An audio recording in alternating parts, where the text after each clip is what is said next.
جس کو کوئی بھی بیماری ہوتی تو وہ آپ کی طرف ایک برتن میں پانی بھیج دیتا تھا، تو آپ اس میں پیارے آقا کا وہ بال مبارک ڈال دیتی۔ جب بیمار اس پانی کو پیتا تو فوراً اس کی بیماری دور ہو جاتی۔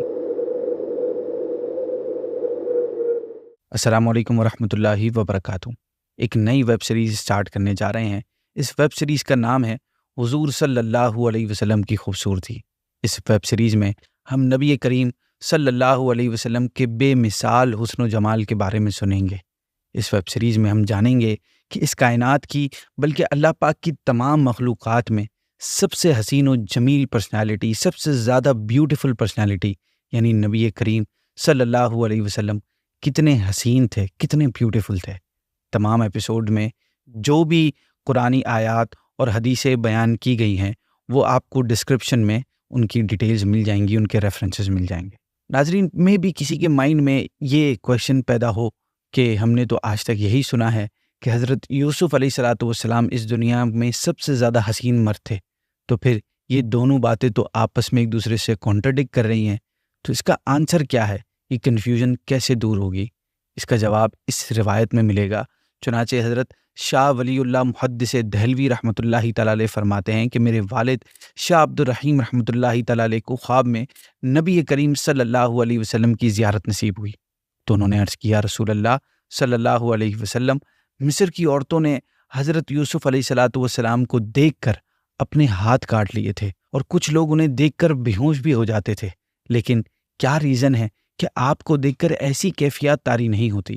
اس پر نبی پاک صلی اللہ علیہ وسلم نے فرمایا، میرے اللہ نے غیرت کی وجہ سے میرا حسن و جمال لوگوں سے چھپائے رکھا ہے، ہڈن رکھا ہے۔ اگر وہ جیسا ہے ویسا ظاہر ہو جاتا تو لوگوں پر بے خودی یعنی اپنے آپ سے بے خبر ہونے کی کیفیت طاری ہو جاتی، اس سے کہیں زیادہ بڑھ کر آ جاتی، جو حضرت یوسف علیہ الصلوۃ والسلام کو دیکھ کر ہوا کرتی تھی۔ ہندوستان کے ایک بہت بڑے شاعر، بہت بڑے عاشق رسول امام احمد رضا خان نے اس سے متعلق بڑا بہترین شعر ارشاد فرمایا ہے۔ کہتے ہیں کہ حسن یوسف پہ کٹی مصر میں انگشت زنا، سر کٹاتے ہیں تیرے نام پہ مردان عرب۔ یعنی مصر کی عورتوں نے جب حسن یوسف کو دیکھا تو اس میں اتنا گم ہو گئیں، اتنا دیور ان دا آ آف اٹ، کہ اس میں مدہوش ہو کر انہوں نے اپنی انگلیاں کاٹ دیں۔ اور اے میرے آقا، آپ کے حسن و جمال کا عالم کیا ہوگا کہ صرف آپ کا نام اس میں گرامی ہی ایسا ہے کہ عرب کے جوان آپ کے نام پر اپنے سر کٹا رہے ہیں اور تا قیامت تک کٹاتے رہیں گے، یعنی آپ پر جانیں قربان کرتے رہیں گے۔ ناظرین، اس شعر میں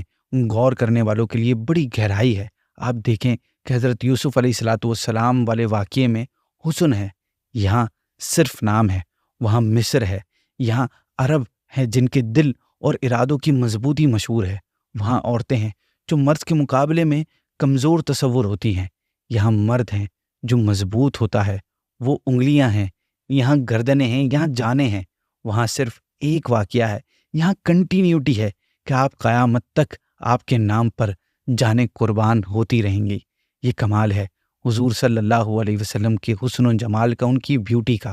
حضرین، علماء کرام فرماتے ہیں کہ حضرت یوسف علیہ الصلوۃ والسلام اور کائنات کے دیگر مخلوقات کا حسن و جمال نبی پاک صلی اللہ علیہ وسلم کے حسن و جمال کے مقابلے میں صرف ایک جز یعنی ٹائنی پارٹیکل کی حیثیت رکھتا ہے۔ اگر اللہ پاک نے اپنے حبیب حضرت محمد صلی اللہ علیہ وسلم کے حسن کو ہیبت اور وقار کے پردوں سے نہ ڈھانپا ہوتا، ہائیڈ نہ کیا ہوتا، اور کفار اور مشرکین کو آپ کے دیدار سے اندھا نہ کیا گیا ہوتا،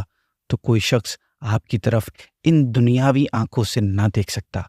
ویورز، ہمیں یہ بات معلوم ہونی چاہیے، پتہ ہونی چاہیے کہ نبی پاک صلی اللہ علیہ وسلم کو اللہ پاک نے جس طرح سیرت میں تمام لوگوں سے افضل اور اعلیٰ اور سب سے بہتر انسان بنایا ہے، اسی طرح آپ کے حسن صورت کو بھی بے مثل بے مثال پیدا فرمایا ہے۔ نبی کریم کے صحابی اور بہت پیارے شاعر حضرت حسان بن ثابت رضی اللہ تعالیٰ عنہ نے اپنے قصیدہ حمزیہ میں آپ کے حسن و جمال کو اس شان کے ساتھ بیان فرمایا کہ وَأَحْسَنُ مِنْكَ لَمْ تَرَ قَطُّ عَيْنِي وَأَجْمَلُ مِنْكَ لَمْ تَلِدِ النِّسَاءُ۔ یعنی یا رسول اللہ صلی اللہ علیہ وسلم، آپ سے زیادہ حسن و جمال والا میری آنکھ نے کبھی دیکھا ہی نہیں ہے، اور آپ سے زیادہ کمال والا کسی عورت نے جنا ہی نہیں ہے۔ خلقت مبرأم من کل عیب